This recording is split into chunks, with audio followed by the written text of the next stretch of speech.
हरे कृष्णा। हम लोग आज से भगवान जगन्नाथ के बारे में पढ़ेंगे। उनके बारे में हम जनरली बहुत कम जानते हैं, तो उसके बारे में पढ़ने का कुछ प्रयास करेंगे। तो ये एक बुक है। आ, इसको देखते हैं। बुक है श्री जगन्नाथ जी की दिव्य लीलाएं। और ये जो बुक है, ये परम पूज्य भक्ति पुरुषोत्तम स्वामी महाराज जी ने लिखी है। ये प्रभुपाद जी के शिष्य हैं, उन्होंने ये बुक लिखी है, श्री जगन्नाथ जी की भगवान की दिव्य लीलाएं। तो उनके बारे में काफी कुछ लीलाएं और कैसे प्राकट्य हुआ है भगवान का, वो सब हम पढ़ेंगे। ठीक है, स्टार्ट करते हैं आज से। सो फर्स्ट चैप्टर है भगवान जगन्नाथ का अवतार। स्टार्ट करते हैं स्टोरी फॉर्म में, तो पढ़ते जाएंगे। जहां नीड होगी कुछ समझाने की, वहां आई एक्सप्लेन। भगवान जगन्नाथ, छोटा लग रहा है थोड़ा सा।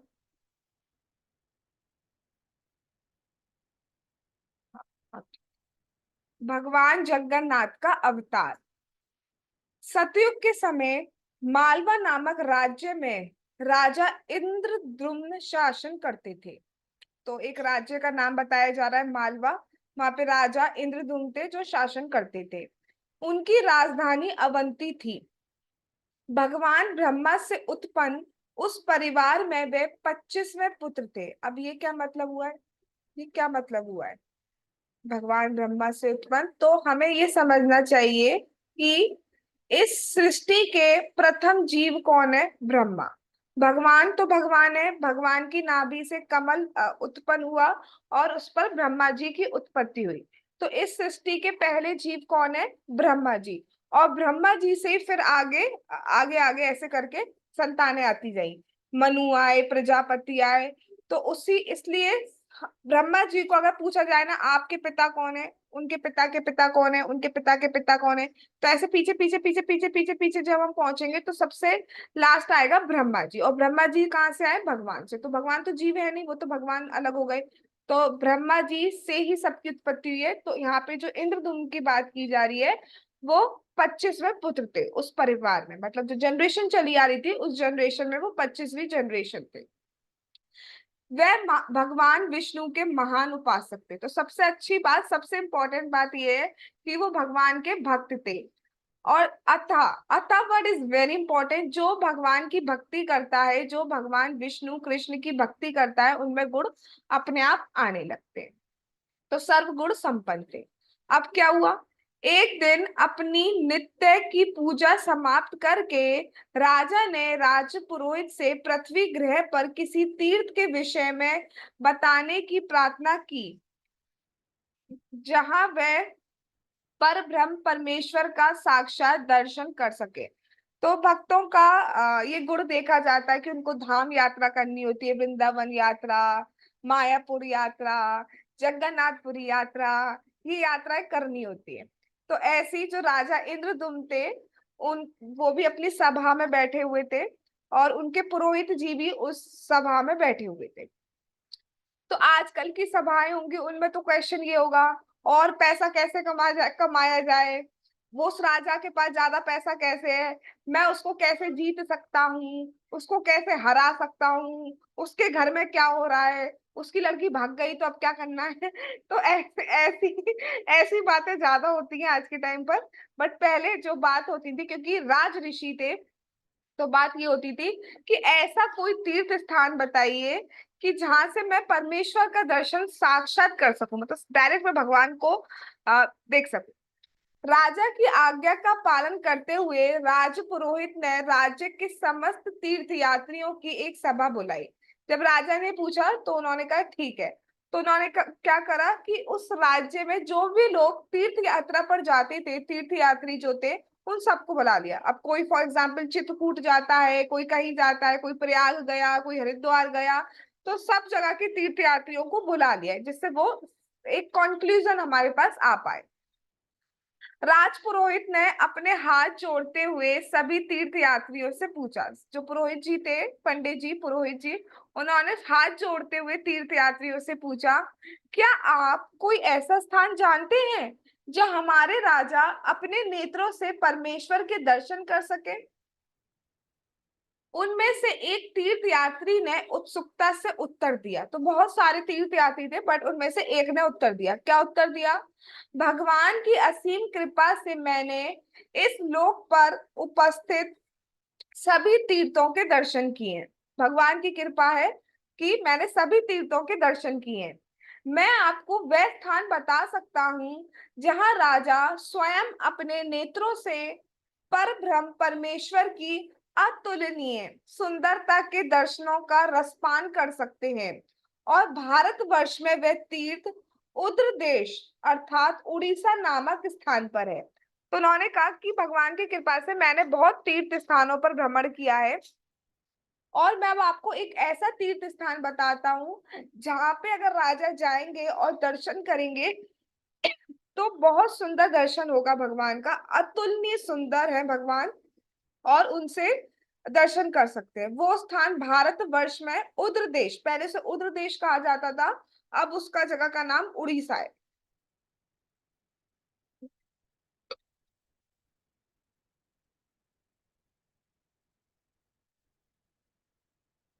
इस राज्य में दक्षिणी सागर के तट पर एक पुरुषोत्तम क्षेत्र है। तो उड़ीसा में भी दक्षिणी सागर के तट की साइड एक वेट एक जगह है जिसे पुरुषोत्तम क्षेत्र कहा जाता है। पुरुषों में उत्तम क्षेत्र, पुरुषोत्तम। उस स्थान से सघन सुंदर वनों से घिरा हुआ नीलवर्ण का एक भव्य पर्वत दिखाई देता है। तो अगर उस स्थान पे जाएंगे पुरुषोत्तम क्षेत्र पे, तो वहां पर एक बहुत सुंदर नीले कलर का पहाड़ है। नीले कलर का पहाड़ है, ठीक है, नीलांचल जिसको बोला जाता है।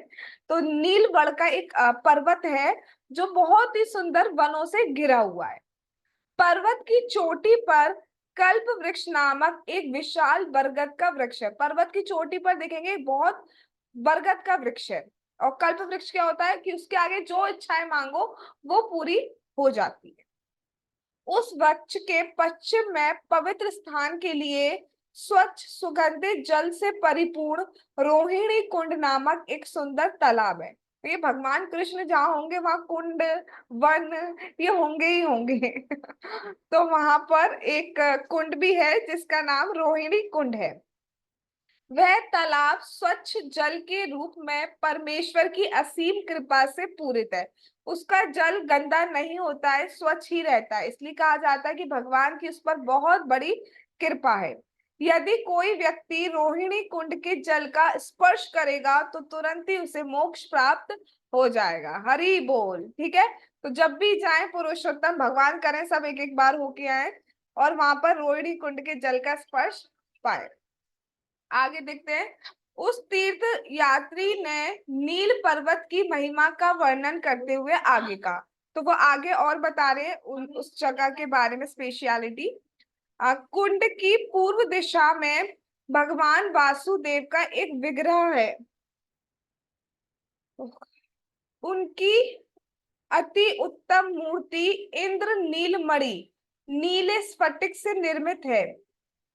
कोई भी मनुष्य जो रोहिणी कुंड में स्नान करके इस विग्रह के दर्शन करेगा उसे निश्चित रूप से मुक्ति मिल जाएगी। तो क्या बताया जा रहा है, कुंड के पास एक मंदिर है भगवान वासुदेव का, उनका विग्रह है, और बहुत ही सुंदर विग्रह है वो।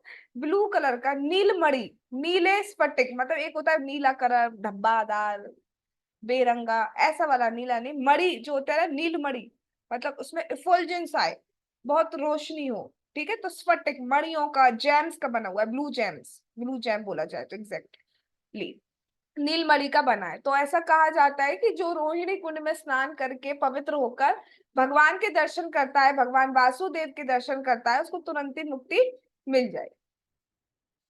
उस विग्रह के पश्चिम में सबर दीपक नामक आश्रम दिखाई देता है। तो जो मंदिर है, विग्रह है उनका, अगर हम पश्चिम देखें तो वहां पर एक आश्रम है, दैट इज सबर दीपक। उस आश्रम में एक मार्ग भगवान विष्णु के मंदिर की ओर जाता है। उस आश्रम से, तो वो जो आश्रम है दैट इज सबर दीपक, वहां से एक और रास्ता जा रहा है, वो भगवान विष्णु के मंदिर की तरफ का एक रास्ता जा रहा है। उस मंदिर में, मतलब जो भगवान विष्णु का मंदिर है, उस मंदिर में शंख और चक्रधारी भगवान जगन्नाथ विराजमान है। तो उस आश्रम से एक रास्ता जा रहा है, दैट इज फॉर भगवान जगन्नाथ जी के लिए। तो वो वहां पे भगवान जो है शंख और चक्रधारी भगवान जगन्नाथ जी विराजमान है। जय जगन्नाथ। तीर्थ यात्री जैसे जैसे भगवान जगन्नाथ और उनके मंदिर की भव्यता का वर्णन करते गया, उसकी आंखें अश्रुपूरित होती गई। तो वो जैसे जैसे जो भक्त थे, जो अ, जगन्नाथपुरी के बारे में बता रहे थे, तो वो जैसे जैसे और वर्णन करते जा रहे थे, तो वो पूरा रिमाइंड करते जा रहे थे जगन्नाथपुरी के बारे में, और उनके नेत्रों से अश्रु निकलने लगे और वो असीम आनंद में डूब गए। देखो हम लोग अभी इस लेवल के नहीं है, तो हम अगर कहीं की बात करते हैं किसी भी धाम की, तो हम इस भाव में पूरित नहीं होते हैं। लेकिन जो भक्त होते हैं वो वहां की महिमा जानते हैं कि कितना मुश्किल है, क्योंकि वो वास्तविक महिमा जानते हैं कि धाम में एंट्री ऐसे ही नहीं होती है। बहुत से लोग होते हैं, बहुत सारा पैसा है, मेरे को ऐसा सुनने में भी आता है कि वहां फ्लैट ले लिए हैं, सब कुछ ले लिया है, लेकिन स्टिल जाना नहीं हो पा रहा है। मेरे बच्चे की शादी हो जाए फिर जाऊंगा, बस एक बार बस ये वाला केस सॉल्व हो जाए फिर जाऊंगा, तो बच्चे का बच्चा हो जाए फिर तो बिल्कुल नाना नानी दादा दादी सब बन गए, फिर हम जाएंगे। बस एक बार ये हो जाए, एक बार ये हो जाए, एक बार ये हो जाए, एक बार ये हो जाता है, तो एक एक बार के चक्कर में नहीं जाना हो पाता है। या कई कई बार कोई आता है तो फिर वो उस दृष्टि से देखता है, वो धाम की महिमा नहीं समझ पाता है। यहाँ देखो कूड़ा है, यहाँ देखो बंदर है, क्या धाम है? नहीं, वो हम समझ नहीं पाते, ड्यू टू कंटामिनेशन हम समझ नहीं पा रहे कि धाम कितना महान है। ये वास्तविक में वही है। ऐसा कहा जाता है वृंदावन के एक कोने में से रास्ता जाता है वैकुंठ का। मतलब वृंदावन के कोने में बैकुंठ है, वृंदावन खुद इतना महान है। और ये वही वृंदावन है, गोलोक। गोलोक वृंदावन ही है ये साक्षात। बट हम समझ नहीं पाते, हम वहां जाते हैं, हम क्या करते हैं, लस्सी पी लो, भल्ला खा लो, ये कर लो। हाँ, और एक नई आजकल तो नई चीज और आती है, सेल्फी खिंचवा लो और स्टेटस डाल दो, यहाँ जा रहे हैं, बस हो गई। जय जय जय जय जय जय श्याम। बस, नहीं, ठीक है। हाँ ठीक है, जो कर रहे हैं करें, लेकिन वास्तविक रूप से धाम जाने का अर्थ होता है कि आप वहां पर जाकर भगवान के बारे में सुनो, वहां पर जाओ मंदिर में, तो भगवान के बारे में सुनना बहुत इंपॉर्टेंट है। वही वास्तविक में एसोसिएशन हमारा हो पाता है। एनीवेज, तो जब वो बता रहे थे तो उनकी आंखें अश्रुपूरित हो गई और वो बहुत आनंद में डूब गए। वे दया एवं कृपा के सागर हैं। अब ये बता रहे हैं, वो उनके दर्शन मात्र से, अर्थात भगवान जगन्नाथ जी के दर्शन मात्र से ही मनुष्य को समस्त भौतिक सुख प्राप्त हो जाते हैं। भौतिक सुख सिर्फ दर्शन मात्र से, जिसकी जो इच्छाएं, जो भी इच्छा हो, ठीक है, जगन्नाथ जी के सामने जाइए और मांगे, 100% पूरी करते हैं। वो इतने ज्यादा दयावान है ना, एक्चुअली देखो, इतनी बड़ी आंखें हैं उनकी और उसमें पलके भी नहीं है। पलकों से क्या होता है कि बाई चांस कोई भक्त ढक जाए, ऐसे हमने आईलैश ऐसे किया तो हो सकता है कोई भक्त ढक जाए, इसलिए उन्होंने पलके ही नहीं रखी अपनी कि मैं एक एक भक्त को बस देखता रहूं कौन किस भाव से आ रहा है, कैसे आ रहा है और कौन कौन आया है। इससे ही वो खुश हो जाते हैं। तो उनके दर्शन मात्र से सारे भौतिक जो भी इच्छा है वो पूरी हो जाती है।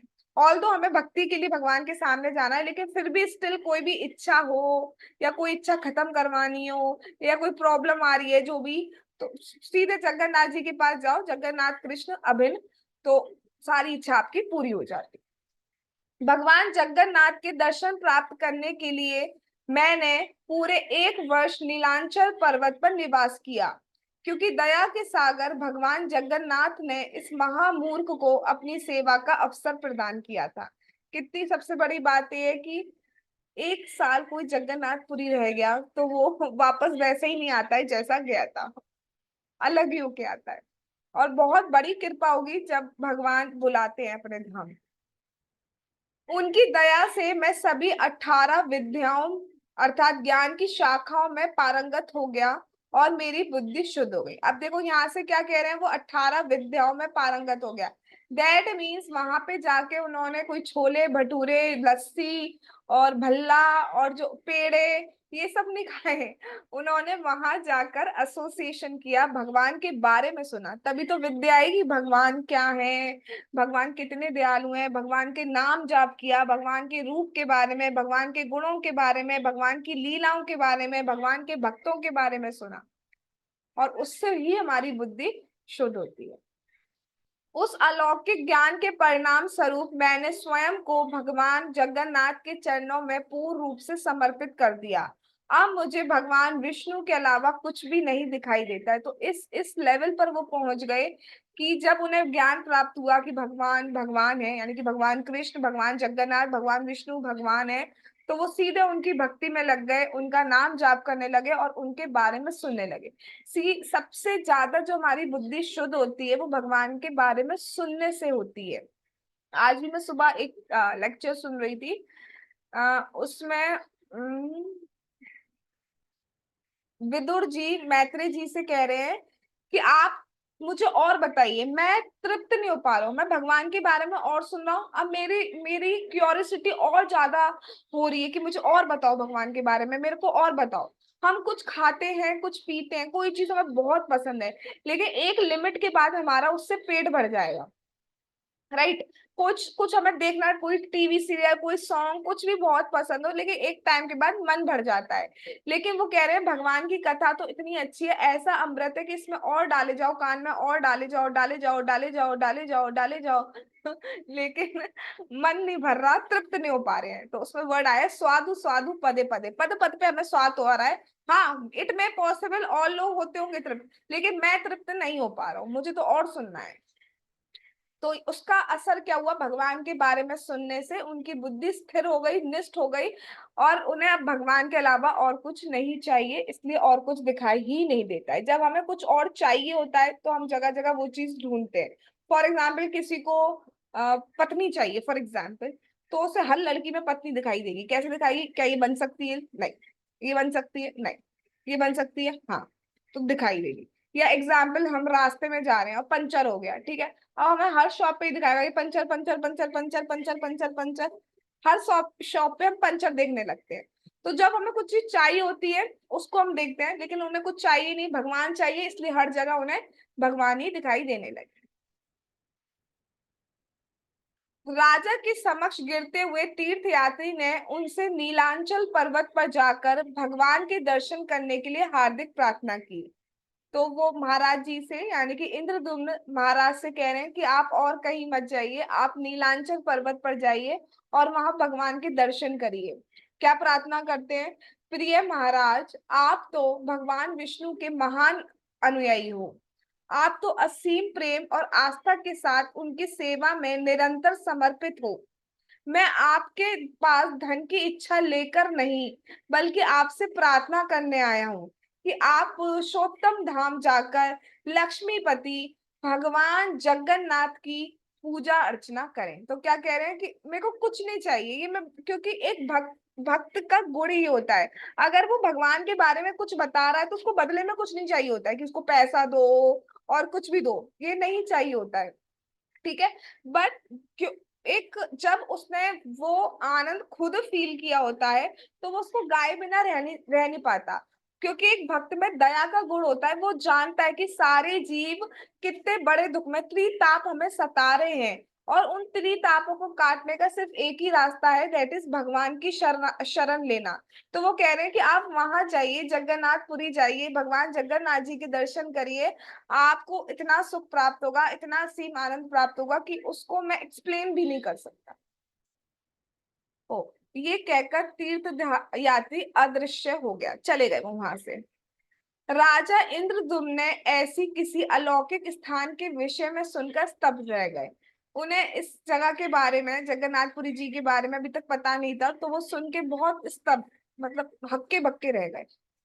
सब कुछ सुनने के पश्चात एकदम उत्साहित होकर वे बोले, हमने एक साधु के मुख से ये अलौकिक वर्णन असीम श्रद्धा के साथ सुना है। हाँ, मुझे इस स्थान पर जाना चाहिए जहां भगवान गदाधारी निवास कर रहे हैं।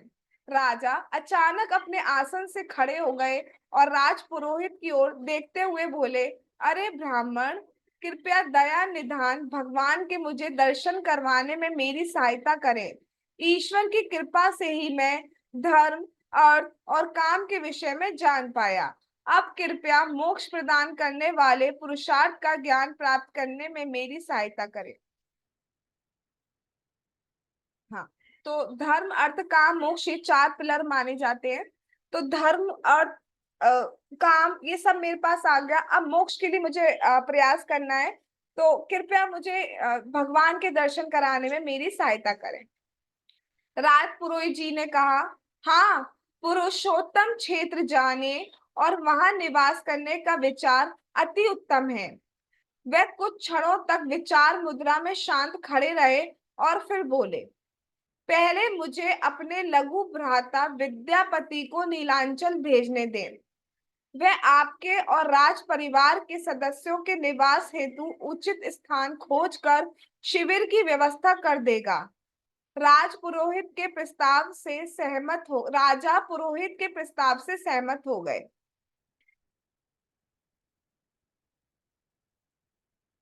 ठीक है, क्या हुआ? अब जब राजा ने कहा कि मेरी सहायता कीजिए भगवान का दर्शन करने में, तो राजपुरोहित ने कहा कि हाँ, बिल्कुल वहां जाना चाहिए, ये अति उत्तम है। लेकिन आपके जाने से पहले मैं चाहता हूँ कि मेरा जो छोटा भाई है विद्यापति, उनको हम वहां भेज देते हैं, जिससे कि वो सारे अरेंजमेंट कर देंगे। आप जाएंगे तो आपके लिए कोई शिविर, मतलब रहने की जगह होनी चाहिए ना, तो वो सारे जो व्यवस्था है, अरेंजमेंट्स है, वो कर देंगे। तो राजा इस बात से सहमत हो गए कि ठीक है, गुड, ऐसा ही किया जाए।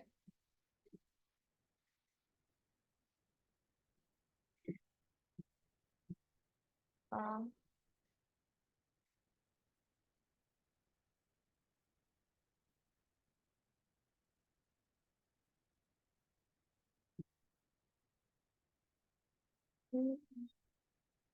एक सेकंड।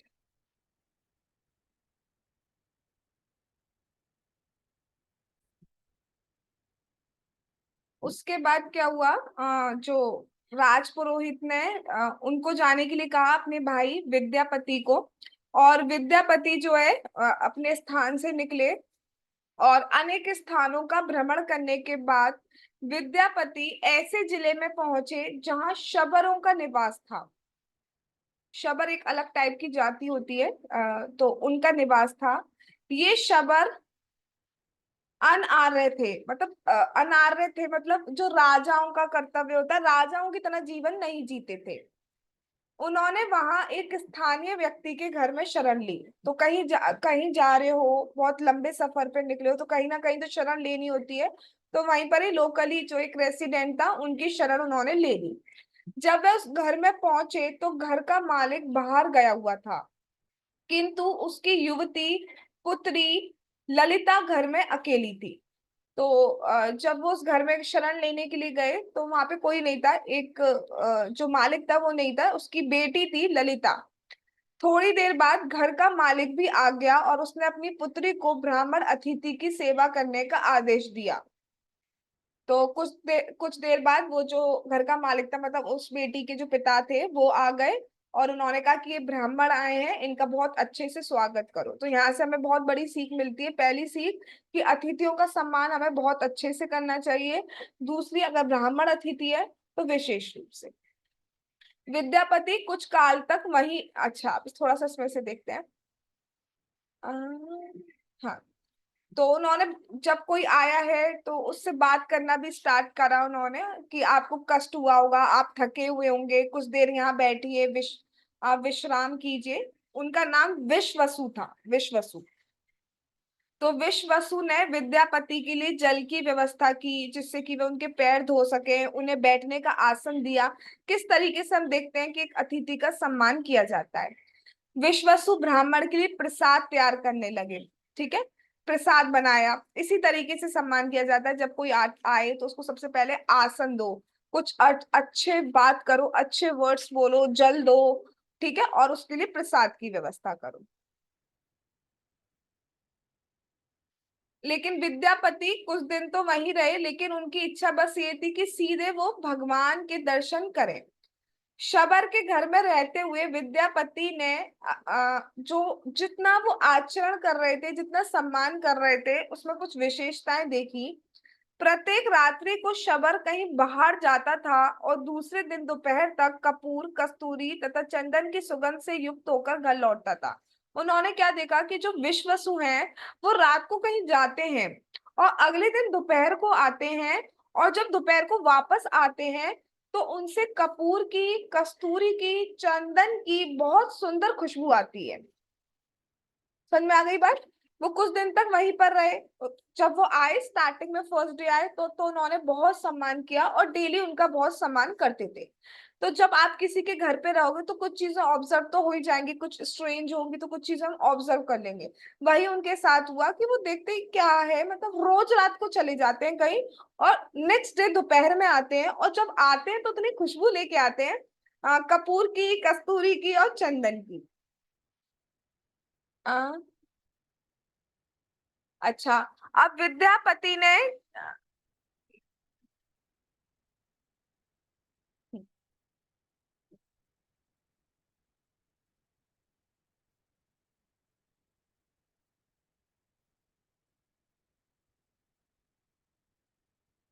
तो विद्यापति ने जो अपनी पत्नी से इसका कारण पूछा, तो उन्होंने, अच्छा पत्नी कौन है, जो बेटी थी उनसे ही उन्होंने बाद में विवाह कर लिया, यानी कि जो ललिता यहाँ पे बताया गया है नाम, इनसे ही उन्होंने विवाह कर लिया था। तो मतलब उनकी विश्ववसु की पुत्री हो गई और वो उनकी विद्यापति जी की पत्नी हो गई। समझ गए बात। तो उन्होंने अपनी पत्नी यानी कि उनकी पुत्री विश्वसु जी की पुत्री से पूछा कि ये ऐसा क्या है कि आपके पिता डेली जाते हैं और नेक्स्ट डे आते हैं और इतनी खुशबू के साथ आते हैं। अब पुत्री को तो पता ही है पिता की बात।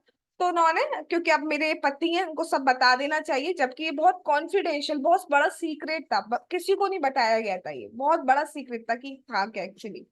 तो लेकिन विद्यापति ने अपने पत्नी से इसका कारण पूछा, तो उन्होंने बता दिया कि उनके पिता जो है किसी गुप्त स्थान में जाते हैं और वहां पर श्री नील माधव की पूजा करते हैं। कहीं पर जाते हैं और वहां नील माधव की पूजा करते हैं। ठीक है। हम्म,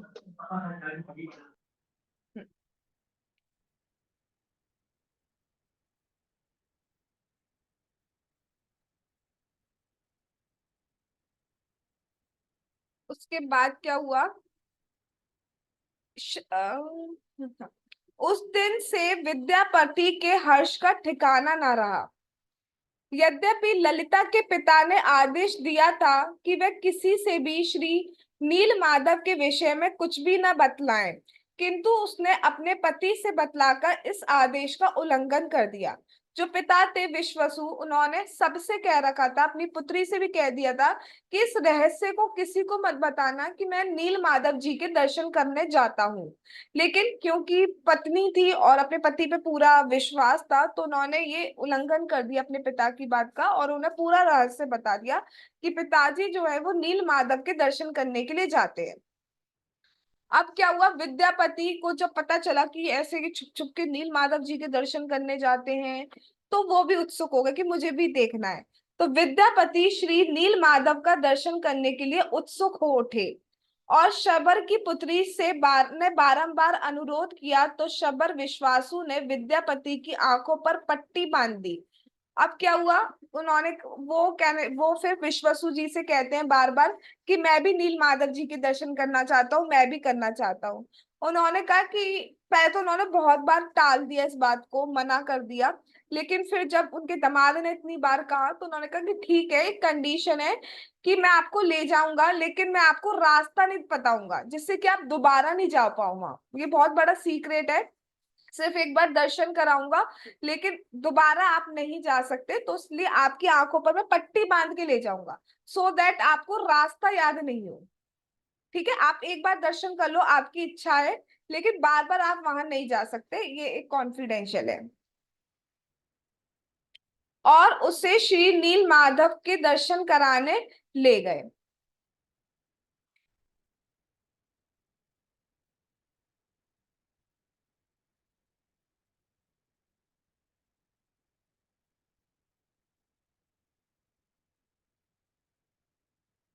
ठीक है, अब थोड़ा सा इधर से देखते हैं।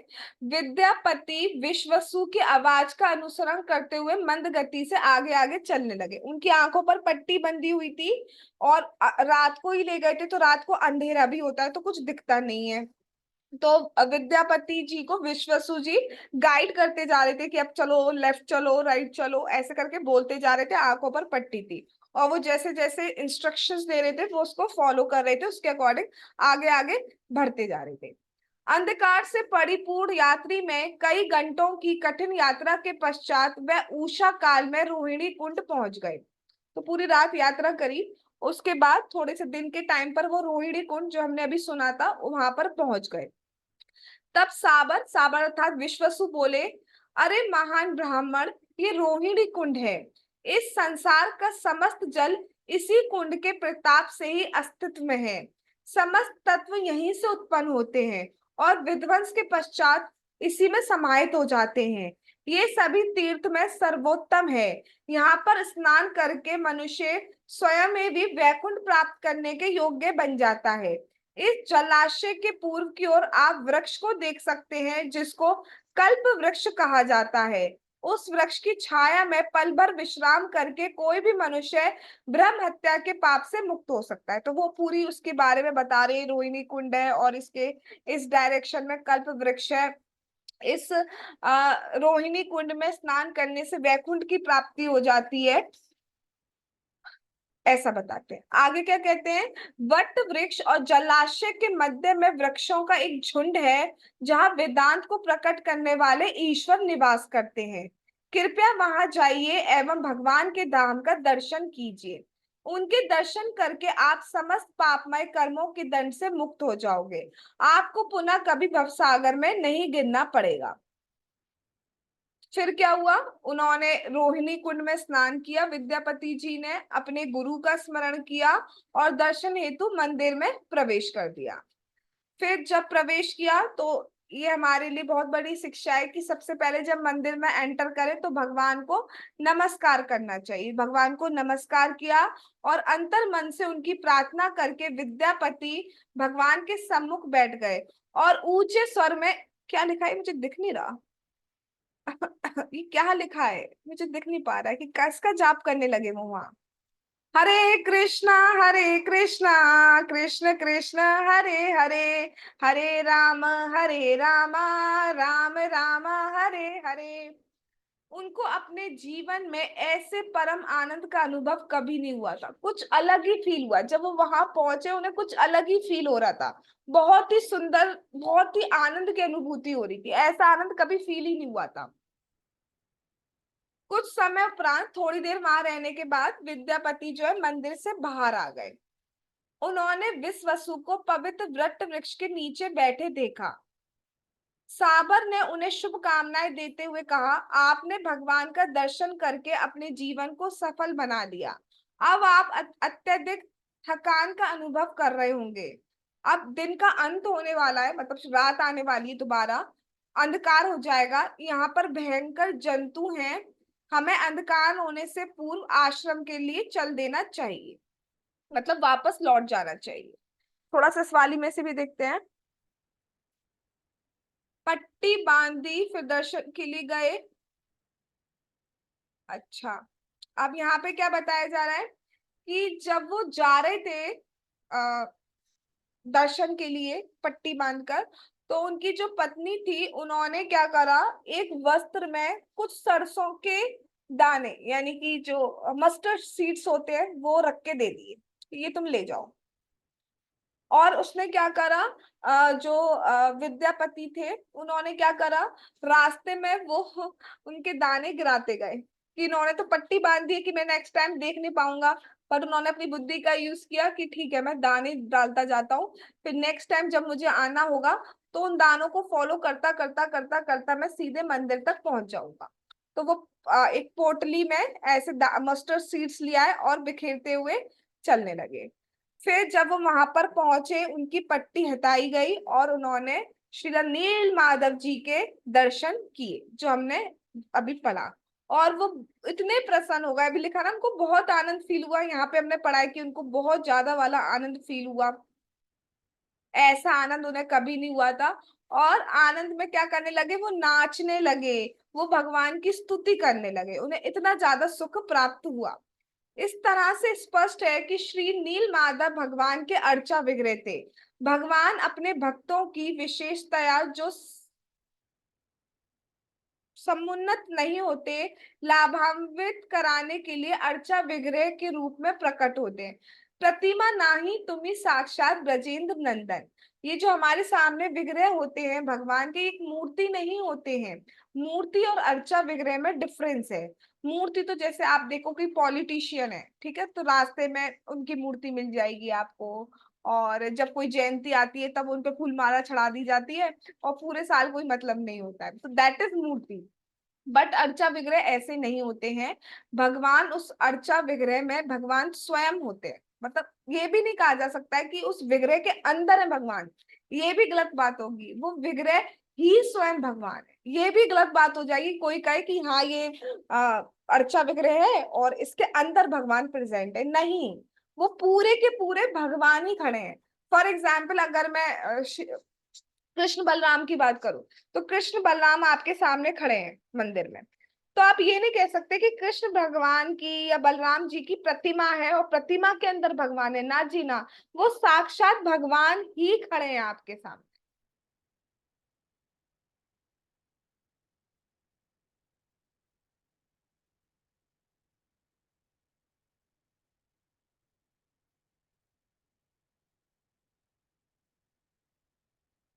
ठीक है, आज हम इतना ही रुकते हैं कि उन्होंने श्रीला नील माधव जी के दर्शन करे हैं। ठीक है, विद्यापति जी ने नील माधव जी के दर्शन करे हैं, उसके बाद आगे क्या करेंगे वो भगवान ने चाहा तो हम कल करेंगे। आज हम यही रुकते हैं। जगत गुरु श्रीला प्रभुपाद की जय। जगन्नाथ स्वामी नयन पथगामी भव तुम्हें।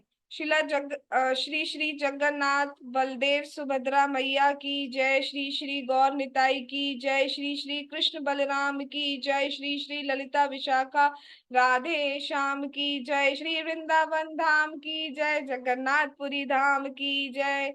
हरे कृष्णा कृष्णा कृष्णा हरे हरे, हरे राम राम राम हरे हरे। निताई गौर प्रेमानंदे हरि हरि बोल। All glories to assembled devotees. Vancha kalpatarubhyascha kripa sindhu bhayevcha patitanam pavnebhyo vaishnavebhyo namo नमः। हरे कृष्णा।